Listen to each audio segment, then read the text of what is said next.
Na Olimpijskem komiteju skrbimo z različnimi programi in projekti, da mladi lažje usklajujejo šolo in šport. S tem namenom smo se danes zbrali na Telekomu Slovenije in smo izobraževalnim ustanovam podelili certifikate športnikom prijazno izobraževanje.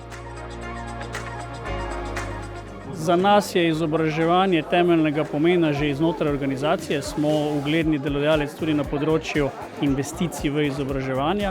Enako velja tudi za šport. Dobri športniki so ponavadi tisti, ki vedo več, pa razumemo tudi, da se športna kariera enkrat konča in da je treba najti drugo kariero, zato smo v tem kariernem centru oziroma v konceptu kariernega centra aktivni že nekaj časa.